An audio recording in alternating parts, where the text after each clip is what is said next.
તરફ સૌરાષ્ટ્રમાં પરસોત્તમ રૂપાલાના નિવેદનથી વિવાદના મુદ્દે ગોંડલના સીમડા ગામે ગણેશ ગઢની અંદર ક્ષત્રિય સમાજની એક બેઠક મળી હતી।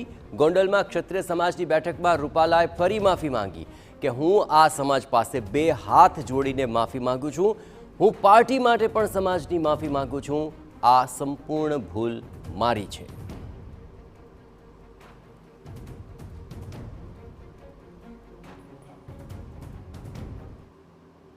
સિંહજી એનીથી મોટો અફસોસ કે દુઃખ બીજી કોઈ વાતનું નથી। હું મારા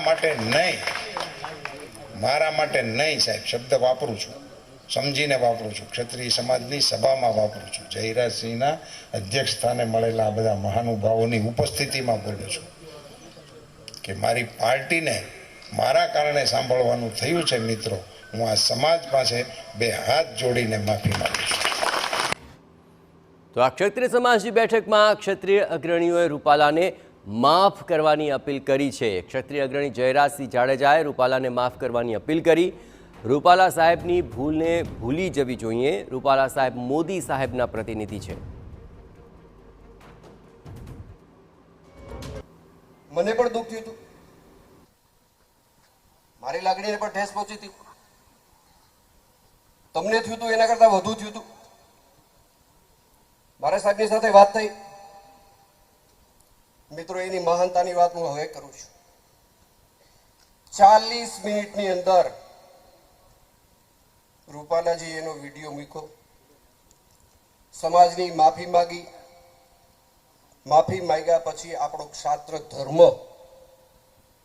મારે તમને સમજાવવું નથી, બધા વડીલોએ સમજાવ્યું આપણો ધર્મ શું કે છે ભાઈ। આપણા બાપુજીનું જેને માથું કાપી નાખ્યું હોય ને એ આંગણે આવે છે ને તો આપણી થાળીમાં જમે છે। લ્યો બધા મિત્રો રૂપાલા સાહેબને બે હાથ ઊંચા કરીને ખાતરી આપો ભાઈ, ક્ષત્રિય તરીકે ખાતરી સાહેબ જરા ઉભો થાઓ। ક્ષત્રિય તરીકે વટથી ભારત માતા કી જય। હવે રૂપાલાની માફી માંગ્યા બાદ પણ ક્ષત્રિય અગ્રણીઓ વચ્ચે થોડા મતાંતર તો સામે આવી જ રહ્યા છે। રૂપાલાને માફી આપવા અંગે ક્ષત્રિય અગ્રણીઓમાં કેટલાક ભાગલા પણ જોવા મળ્યા। ક્ષત્રિય અગ્રણીઓ વચ્ચે હવે વાકયુદ્ધ શરૂ થયું છે। જયરાજસિંહ જાડેજાના નિવેદનને વખોડતા કરણી સેનાના પદ્મિનીબાએ જયરાજસિંહના ચર્ચાના પડકારના સ્વીકારતા તેમણે આગળ આવીને મળવાની વાત કરી છે। તમે કોઈ પણ એક જગ્યાએ ભેગા થાવ, તમારો કોઈ પણ એક જવાબદાર માણસ મને મળે, મને આમંત્રણ આપે, સમય તમારો, સ્થળ તમારું, તારીખ તમારી, ગાડી મારી, તમે કયો ત્યાં હું આવીશ, તમારી રૂબરૂમાં હું ચર્ચા કરીશ, મારા સ્વભાવથી કરીશ, અને તમે જો મરદના દીકરા હો તો મને આમંત્રણ આપો, નહીંતર હું તમને આપું છું, હું તમને આમંત્રણ આપું છું, પણ તમે મને બોલાવો તો મને મજા આવશે। વહેલી તકે તમે મને બોલાવો, કોઈ મિત્રનું નામ નથી લેતું, જેને આવી ચટપટી હોય તે। રૂપાલાભાઈ શું એવું સારું કામ કર્યું છે? તો આજે જયરાજભાઈ એક અને જયરાજભાઈ કોઈ એક વ્યક્તિ કોઈ નિવેદન નથી આપી શકતા, એને કોઈ એવો હક નથી, અને સમાજ આખો વિરોધ છે, અને સમાજના બહેનો તો ખૂબ જ વિરોધમાં છે, અને સમાજના ભાઈઓ પણ ખૂબ જ વિરોધમાં છે।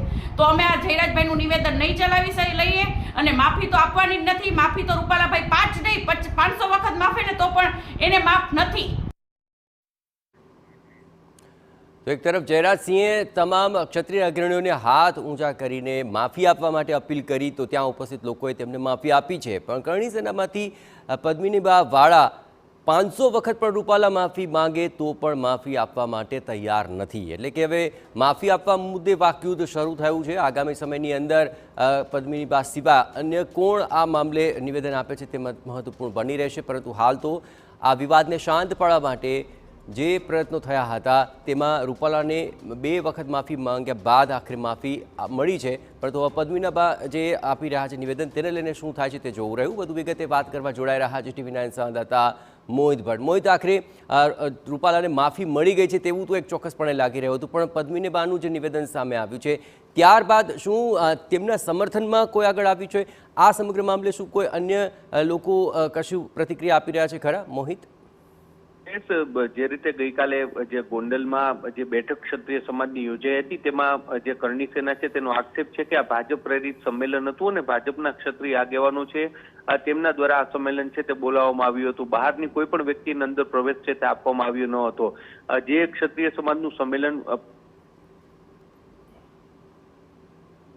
તેમાં તમામ ક્ષત્રિય આગેવાનોએ એક સુરે એમ કહ્યું કે ક્ષમા વીરસ્ય ભૂષણમ અને ક્ષમા આપવી એ ક્ષત્રિયોનો ધર્મ છે. એટલા માટે જ પરસોત્તમ રૂપાલા દ્વારા જે નિવેદન આપવામાં આવ્યું અને તેને માફી માંગી છે ત્યારે ક્ષત્રિય સમાજે તેને માફ કરી દેવો જોઈએ. પરંતુ બીજી તરફ જે કરણી સેના છે ને જે ક્ષત્રિય સમાજના અલગ અલગ સંગઠનો છે તેમાં ક્યાંક આ વાતને લઈને વિરોધ છે તે જોવા મળ્યો છે અને તેમના દ્વારા આ માફી છે તે સ્વીકાર્ય ન હોવાનો દાવો છે તે કરવામાં આવ્યો છે. તેમનું કહેવું છે કે આ પરસોત્તમ રૂપાલા દ્વારા જે નિવેદન આપવામાં આવ્યું તે નિવેદનને લઈને તેમની ટિકિટ છે તે રદ થવી જોઈએ અને જ્યાં સુધી તે રદ નહીં થાય ત્યાં સુધી તેઓ આ વિરોધ છે તે ચાલુ રાખશે. જે બીજી પણ એક વાત સામે આવી કે જ્યારે આ ક્ષત્રિય સમાજનું સંમેલન હતું ત્યારે કેટલાક મહિલા ક્ષત્રિય જે ત્યાં પહોંચ્યા હતા અને તેમની અટકાયત કરવામાં આવી હતી જેને લઈને પણ પ્રત્યાઘાતો છે તે પડ્યા છે.